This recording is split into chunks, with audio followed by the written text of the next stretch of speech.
तळावर 10 मार्च रोजी महिला दिनाचा कार्यक्रम माझी मुलगी डॉक्टर ममता आणि तिच्या सर्व सहकाऱ्यांनी घेतला होता आणि उदंड असा प्रतिसाद त्याला होता. 4-5 हजार महिला या पालखी तळावर होत्या.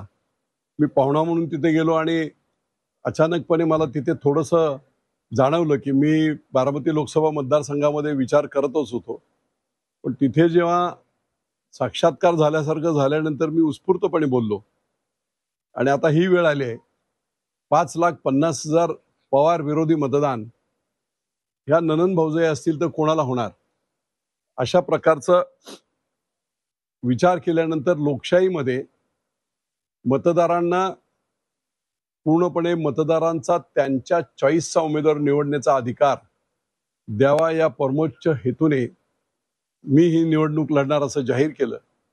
लोकशाही न्यूजने लाइव ते दाखवल्यानंतर अमृत नोनी आर्थो प्लस ये एक प्रूवन फॉर्मूला है। इसमें मौजूद नोनी फल के गुण और आयुर्वेदिक जड़ी बूटियां शरीर को जरूरी पोषक तत्व देने के साथ साथ हड्डियों और जोड़ों के घिसने, उनमें होने वाले सूजन और दर्द को रोकने में मदद करता है। दर्द मुक्त जीवन के लिए अमृत नोनी आर्थो प्लस। तर मग दुसऱ्या दिवसापासून TV9 पासून सर्वच मीडिया या बाबतीत सतर्क झाला आणि गेले 15 दिवस आम्ही कुठच्याही प्रकारे ही निवडणूक लढायचीच या ठाम निर्णयाप्रत आम्ही सर्वजण होतो. म्हणजे आता तुम्हाला वर पाठवलं मी, खाली जेव्हा तुम्ही आला त्यावेळेस थोडीशी गर्दी कमी होती. आज रंगपंचमी आणि एक मयत झाल्यामुळे, पण नंतर तो सगळा रोष आला. हजारो शेकडो कार्यकर्ते होते, सर्व पदाधिकारी. आणि या बाबतीत जरी मी तर हेच सांगितलं होतं की मी निर्णय कार्यकर्त्यांना विश्वासात घेऊन घेईल, त्यावेळेस बऱ्याच तिखट प्रतिक्रिया सुद्धा मला ऐकाव्या लागल्या. आणि मग नीट त्यांना समजावून मी लढल्यानंतर काय झालं असतं, मी खासदार झालो असतो तरी काय झालं असतं, जर आपल्याकडे कनेक्ट कुणाचा नसतं तर लोकांचं किती नुकसान झालं असतं, पुढच्या पिढ्यांचं काय नुकसान झालं असतं. त्याच्याऐवजी एवढ्या सगळ्या पुढे जाऊन एकच फोन मला असा आला होता. माझी उपमुख्यमंत्र्यांशी चर्चा झाली होती फोनवर, मुख्यमंत्र्यांशी 2दा प्रत्यक्ष चर्चा झाली, तरी मी माझा निर्णय बदलला नव्हता. आणि लोकांचा पूर्णपणे सगळ्या विधानसभा मतदारसंघातून, बारामतीच्या दौंड असेल, इंदापूर असेल, भोर असेल, पुरंदर असेल, खडकवासला, सगळीकडून जो एक सुप्त अंडरकरंट मला दिसला. लोकांचे अगदी राष्ट्रवादीचे काही पदाधिकारी याच्यात सामील होते, भाजपचे देखील काही पदाधिकारी याच्यात सामील होते, काँग्रेसचे देखील काही लोक या संपूर्ण लढ्यात सामील झालेले की हे केलं पाहिजे. मी ठरवलं होतं ते करायचं, परंतु एक फोन खदगावकर करून, जे आमचे ओळखी आहेत मुख्यमंत्री महोदयांचे, मी ऐकतच नाही. त्यावेळेस माझ्यावर मुख्यमंत्री रागावले सुद्धा एकदा, पण तरी मी निघून आलो. आणि मग खदगावकरांचा एक फोन मला वाटते 26 तारखेला मला आला. बापू, मुख्यमंत्र्यांना अडचण होते तुमच्यामुळे, महायुतीला अडचण होते तुमच्यामुळे. सर्व ठिकाणी जर अपक्ष उमेदवार जर लोकांनी एकमेकांच्या विरुद्ध केले तर महाविकास आघाडीचा फायदा होत कदाचित 10-20 खासदार पडतील अशी परिस्थिती आहे. आणि त्यामुळे आपल्याला आपल्या मुख्यमंत्र्यांना सांभाळायचं आहे. कोणत्याही परिस्थितीमध्ये त्यांना कुठेतरी ऐकत नाही विजय शिवतारे, यामुळे वरिष्ठ नेत्यांकडून जर काय गैरसमज झाले तर ते चालणार नाही.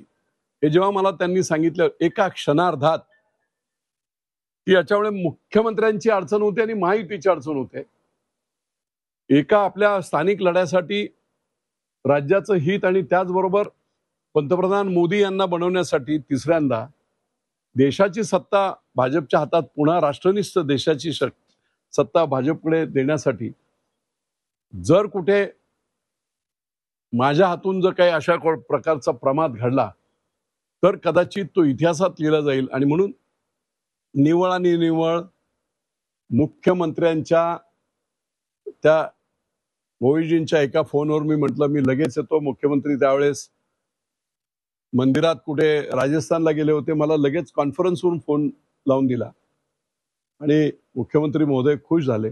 बरं ठीक आहे की चांगला निर्णय तुम्ही घेताय, आपल्या सगळ्यांचा तो हिताच आहे. आणि म्हणून मग 28 तारखेला रात्री 11 ते 2 3 तास मुख्यमंत्री, दोन्ही उपमुख्यमंत्री अशी चर्चा झाली. मी सुरुवातीला सगळं ऐकून घेतलं. नंतर माझंही म्हणणं मांडलं की कशामुळे काय झालं आता ते निगेटिव्ह मी बोलणार नाही, पण मला शारीरिक त्रास जो झाला, मला आणखी अडचणी झाल्या, माझं मोठ्या प्रमाणात नुकसान झालं, माझ्या लोकांचं नुकसान झालं. 5 वर्ष माझा गुंजवणीचा प्रकल्प रखडला, विमानतळ रखडलं, राष्ट्रीय बाजार रखडला. हे जर मी आमदार असतो तर आता इतक्या दुष्काळामध्ये पूर्ण पाणी फिरलेलं असतं. कारण लार्सन टुब्रोला मी 3 वर्षाचा पिरियड एक्झिक्युशनसाठी दिला होता, लेंग पाईपलाईन पूर्ण करायला, आणि 2 वर्ष ते चालवून दाखवण्यासाठी होतं. 5ही वर्ष संपत आले आहेत. जर मी आमदार असतो तर कदाचित पाठी लागून हे झालं असतं. नाही झालं काय हरकत नाही, कोणाला दोष देण्याचं कारण नाही. पण आता जेव्हा मी सगळ्यांचं त्यांचं ऐकून घेतल्यानंतर 1 तासानंतर मी ज्या माझ्या प्रमुख मागण्या होत्या त्या प्रमुख मागण्या, शेवटी आमच्यासारखी मंडळी राजकारणात काय आहेत, स्वार्थाच्या पलीकडे अब्जो रुपयांचे व्यवसाय करून निव्वळ डेडिकेशन, समर्पित आयुष्य, मी देवळात बोललो होतो की इथून पुढचं माझं आयुष्य हे पूर्णपणे राज्यासाठी, मतदारसंघासाठी, लोकांसाठी समर्पित आहे, कसलेही हँकी पेंकी नाही. आणि म्हणून मग याच्यामधून एक चांगल्या प्रकारचं जर गोष्ट घडली, हा पुरंदरचा तह जसा इतिहासात आहे तसा हा जर तह झाला तर त्याच्यामधून काही चांगल्या गोष्टी जर अचीव्ह झाल्या तर त्याचा आनंद आहे. शेवटी राजकारण आम्ही कशासाठी, लोकांच्याच हितासाठी करत असतो. आणि म्हणून महत्वाचे जे प्रश्न आहेत त्याच्यामध्ये 1 नंबरचं गुंजवणीचं धरण मी पूर्ण केलेलं आहे. 1307 कोटीची लार्सन टुब्रोला पाईपलाईनची ऑर्डर दिलेली आहे. आज 4 वर्ष डिले झाल्यामुळे त्याची किंमत वाढलेली आहे. त्याचप्रमाणे वाझेघर, वांगणे आणि शिवगंगा खोरं या 3 उपसा सिंचन योजना भोरच्या माझ्या शेतकऱ्यांसाठी अत्यंत आवश्यक आहे. मी मंत्री असताना त्या मंजूर केल्या होत्या, पण पुढे मुख्यमंत्री देवेंद्र फडणवीस असताना सुद्धा त्या मंजूर झाल्या होत्या. पुढे त्याचा फॉलोअप झाला नाही, शेतकऱ्यांची आंदोलनं झाली आणि ते काम ठप्प आहे.